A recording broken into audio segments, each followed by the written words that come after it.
नमस्कार 24 TV network आज Regency hotel आया है और हम यहाँ पे mister Manoj Gupta owner of Regency hotel से मिलेंगे।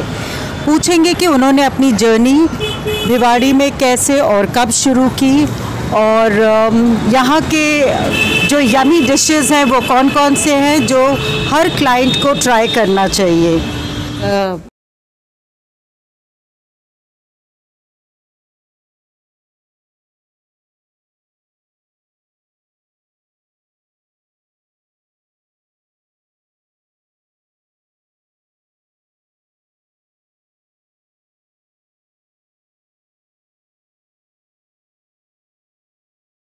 नमस्कार, आज हमने सोचा कि रीजेंसी होटल कवर करें और जाने कि आपके बारे में हम लोग जानने के लिए इच्छुक थे कि आपने अपनी जर्नी भिवाड़ी में कैसे और कब शुरू किया। मैडम आपको भी बहुत बहुत नमस्कार। हम 1988 में अपने दो बड़े भाइयों के साथ भिवाड़ी में आए। सबसे पहले हमने यहाँ पे इंडस्ट्री लगाई जिसका नाम अरुण इंडस्ट्री था। उसमें हम यूएफ मोल्डिंग पाउडर और मेलामाइन मोल्डिंग पाउडर बनाते थे जिसके बटन्स एंड क्रॉकरीज वगैरह बनते थे। होटल कैसे शुरू किया आपने? होटल हमने मैडम 1993 में यहाँ पे रिक्वायरमेंट के हिसाब से इंडस्ट्री वालों की प्रॉब्लम्स थी बहुत ज़्यादा कि भाई यहाँ पे कोई होटल नहीं है, रेस्टोरेंट नहीं है, तो उसको देखते हुए हमने सोचा कि भाई एक होटल इंडस्ट्री यहाँ पे सेटअप की जाए। तो क्या ये पहला होटल था भिवाड़ी का? नहीं, भिवाड़ी में बड़ा होटल तो हमारा ही था पहला। उससे पहले एक रिको रेस्ट हाउस था जिसमें खाली रेस्टोरेंट और एक 2-4 कमरे थे जो गवर्नमेंट ऑफिसर्स वगैरह के लिए थे, लेकिन इंडस्ट्रिस्ट के लिए या उसके लिए कोई बड़ा होटल नहीं था। तो आप बेसिकली तो होटल इंडस्ट्री से नहीं हैं, तो कैसे आप में आपके मन में ये आइडिया आया कि आपको ये शुरू करना चाहिए और ये आप सक्सेसफुल होंगे क्योंकि इतने सालों से अब आप चला रहे हैं, so you must have been successful also. तो कैसे आप लोग के मन में ये बात आई? बस मन में तो पहले जब हम बचपन में ही सोचते थे कि कभी रेस्टोरेंट या होटल खोलेंगे। अच्छा। और उसको देखते हुए बस रिस्क तो लेना ही पड़ता है ज़िंदगी में, तो उसको देखते हुए हमने रिस्क लिया। और आपके यहाँ पे कितने रूम्स हैं? हमारे यहाँ पर 20 रूम्स हैं जी। अच्छा। रेस्टोरेंट है, बार है।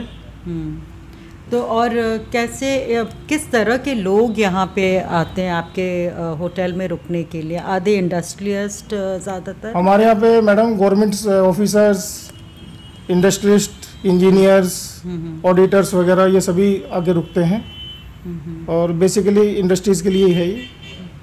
तो आपका जर्नी अभी तक कैसा रहा? जैसे बिज़नेस के भी मामले में आपको क्या लगता है कि भिवाड़ी एक राइट चॉइस रहा है आपके लिए?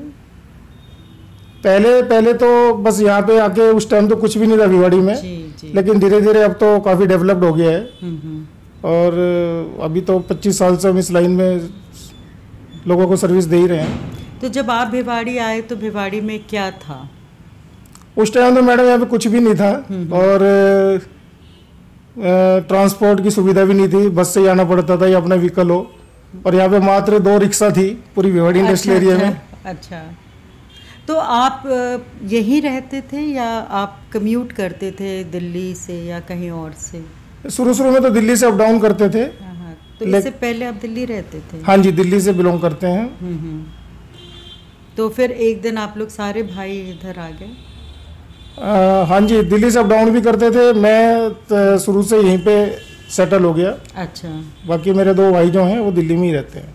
तो जो आप बोल रहे हैं यहाँ सेटल कर गए, यहाँ पे पहला कौन सा सोसाइटी थी? कहाँ रहते थे आप पहले जब आप आए? यहाँ पे कोई सोसाइटी थी भी या कैसे रहते थे? मैडम जब हमने फैक्ट्री लगाई थी उस टाइम तो यहाँ पे कुछ भी नहीं था। एक रहने के नाम पे हाउसिंग बोर्ड की कॉलोनी थी। अच्छा। तो उस टाइम तो हम अपनी फैक्ट्री में ही ऊपर गेस्ट हाउस बना के रहते थे। बाद में आशियाना ग्रीन आया, आशियाना बगीचा आया, तो उसमें फिर हमने आशियाना बगीचा में शिफ्ट कर लिया। अच्छा। और तब से आपके फैमिली और आपके बच्चे, जैसे अब ये होटल को आगे ले जाने वाला कौन है? मतलब are you supported by your children? क्या वो भी इसी इंडस्ट्री? हाँ जी, हाँ जी। मेरा एक बेटा बड़ा है, उसने MBA किया है। हाँ जी। और एक भतीजा है, वो भी MBA है। वो दोनों इसको संभाल रहे हैं। तो आपने जैसे ये तो आपका होटल है, रेस्टोरेंट है, आप मतलब आपका एक्सपेंशन प्लान अपने होटल के लिए क्या है? अभी मैडम हमने रिसेंटली इसी साल बैंक्वेट हॉल बनाया है जिसमें सभी प्रकार के फंक्शंस होते हैं, जैसे मैरिजेज हैं या कॉर्पोरेट पार्टीज़ हैं, फैक्ट्रीज की हैं, ऑल टाइप फंक्शंस होते हैं जी। तो वो कितना ऑफन मतलब चलता है, कैसे रेगुलर बिजनेस यहाँ पे आता है आपको? अभी तो स्टार्टिंग है लेकिन धीरे धीरे बढ़ रहा है काम, लोगों को अभी पब्लिसिटी भी नहीं है इतना। तो अभी हम लोग चल के आपका बैंक्वेट भी देखेंगे। हाँ बिल्कुल बिल्कुल, अब एक फंक्शन भी है बैंक्वेट हॉल में। अच्छा। और आप यू आर वेलकम।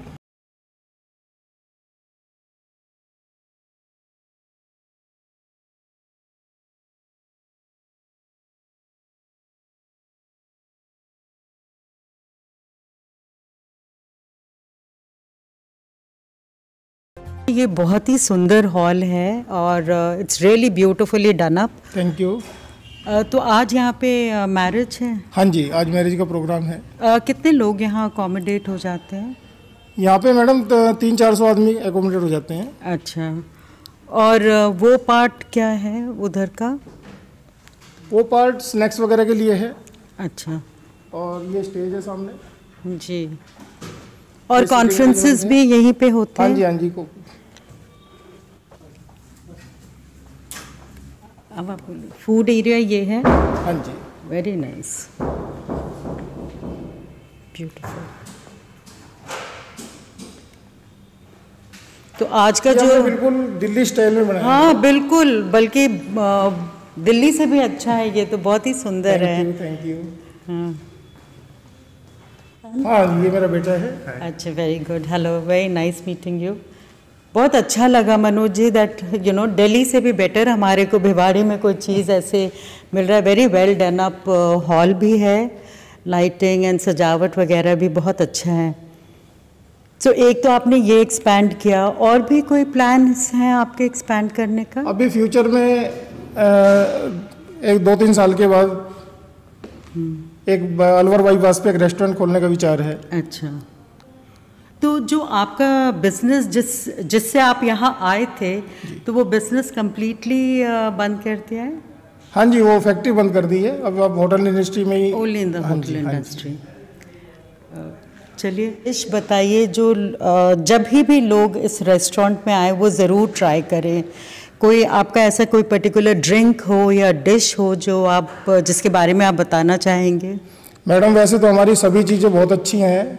हाँ, और बिल्कुल। वैसे हमारा पनीर टिक्का, एक तंदूरी आलू तो आपको कहीं भी पूरा एनसीआर में नहीं मिलेगा। अच्छा। हाँ जी, आप आइए और टेस्ट करिए हमारे यहाँ पे। ज़रूर करते हैं, चलिए।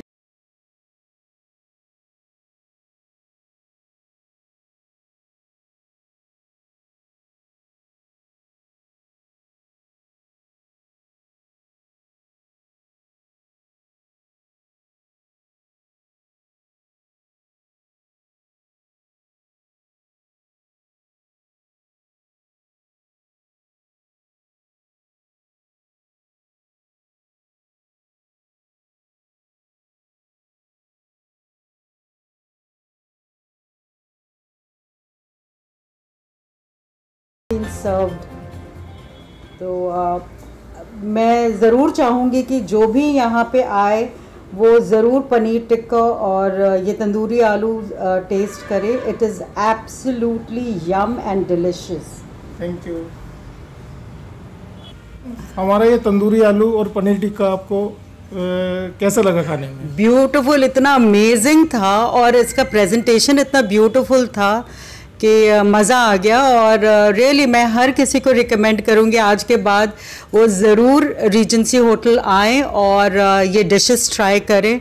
इसके अलावा भी यहाँ पे बहुत सारे नॉनवेज डिशेस हैं जो नॉनवेज खाते हैं, and there are other mocktails and cocktails जो कि आप ज़रूर ट्राई करें इस होटल में। The food is just amazing. Chicken के बारे में मैं कहना चाहूँगा कि हमारे यहाँ का चिली चिकन, एक हमारा रीजेंसी स्पेशल चिकन होता है, वो बहुत ही डेलिशियस फूड है।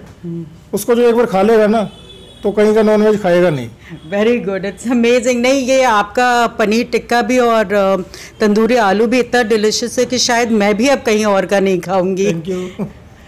मनोज जी, तो कैसे आप थोड़ा बहुत अपने फैमिली के बारे में बताएंगे कि वो फिर यहाँ कैसे, और आपके बच्चे कैसे एडजस्ट किए जब यहाँ पे कुछ भी नहीं था, उनके स्कूलिंग के बारे में थोड़ा सा बताएंगे।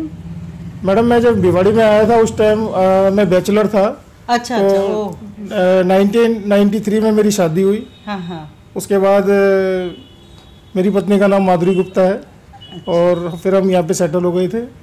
2 मेरे बच्चे हैं, एक का बड़े का नाम प्रियांशु है, छोटे का कनिष्क है। तो उनकी स्कूलिंग यहीं पे मॉडर्न पब्लिक स्कूल में कराई हमने। अच्छा। और हायर एजुकेशन फिर बड़े वाले ने तो दिल्ली में की और छोटे वाले ने आर्किटेक्ट का कोर्स किया है MNIT जयपुर से। अच्छा, तो आपने सिंस आप इतने सालों से यहाँ, आपने कभी नहीं सोचा कि भिवाड़ी में भी कोई यूनिवर्सिटी होना चाहिए? जैसे आपके भी आई एम श्योर बच्चे को प्रॉब्लम हुआ होगा, भिवाड़ी छोड़ के दिल्ली जाना आगे पढ़ने के लिए, तो कैसे आप, क्योंकि आप जुड़े भी हुए हैं रोटरी क्लब और मेरे ख्याल से कुछ संस्थाओं। हाँ जी, मैं रोटरी क्लब ग्रेटर का चार्टर प्रेसिडेंट रहा हूँ। और लास्ट ईयर अग्रवाल महासभा का प्रेसिडेंट भी था मैं जी। ये समस्या तो सभी के साथ है यहाँ पे कि हायर एजुकेशन नहीं है, और ये बहुत बड़ी समस्या है। और समय समय पे हम BMA के थ्रू या अग्रवाल सभा के थ्रू रोटरी के माध्यम से सरकार को, MLA वगैरह को अवगत कराते रहते हैं कि भाई ये इसका समाधान होना चाहिए। लेकिन आज के टाइम में तो बहुत बड़ी समस्या है ये। तो अब आप कैसे सोच रहे, क्योंकि चलिए अब आपके तो बच्चे बड़े हो गए, बट फिर भी आने वाले जनरेशन के लिए हम लोग कुछ कर सकते हैं साथ मिलकर? बिल्कुल कर सकते हैं जी। तो सामाजिक संस्था मिलके भी कर सकती हैं, और सरकार भी कोशिश तो कर रही है, आश्वासन मिल रहे हैं। और अब जैसे कि यहाँ पे परिषद का चुनाव भी हो गया, हो सकता है आप लोग से सब लोग इकट्ठे मिलकर हाँ जी भिवाड़ी को एक साथ आगे बढ़ाएं। कोई खास मैसेज है जो आप भिवाड़ी के लिए देना चाहेंगे?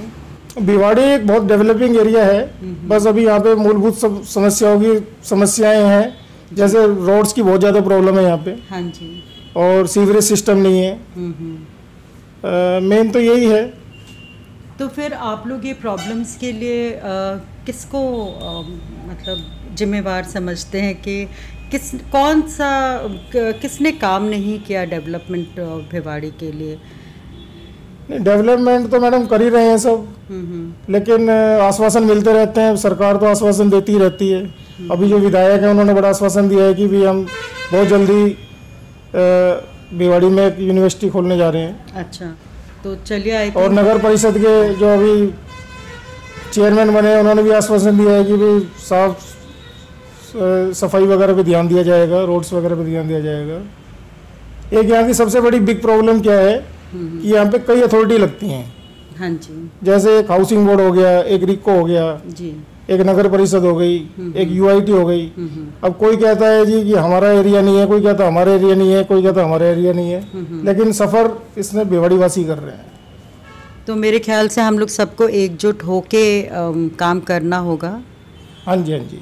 तो इसके लिए भी आप लोग कुछ प्लान तो कर सकते हैं, सिंस आप आज भी शायद रोटरी क्लब और अग्रवाल समाज से जुड़े हुए हैं। हाँ जी, बिल्कुल। तो ये 2 समाजों में अगर आप डिस्कस कर सकते हैं, कोई BMA से डिस्कस कर सकता है और एक वो कर सकते नहीं। देखो मैडम, हमारा अग्रवाल समाज तो हमेशा ही सामाजिक कार्यों में बढ़ चढ़ के हिस्सा लेता है और लेता रहा है और आगे भी लेता रहेगा। जब ऐसी कोई वो होगी तो जरूर करेंगे। चलिए, बहुत अच्छा लगा मनोज जी आपसे मिलकर और आपकी ज़िंदगी के बारे में जानकर, और इतना अमेजिंग खाना खा के तो आज दिल ही खुश हो गया। Thank you so much. आपका भी बहुत बहुत धन्यवाद मैडम।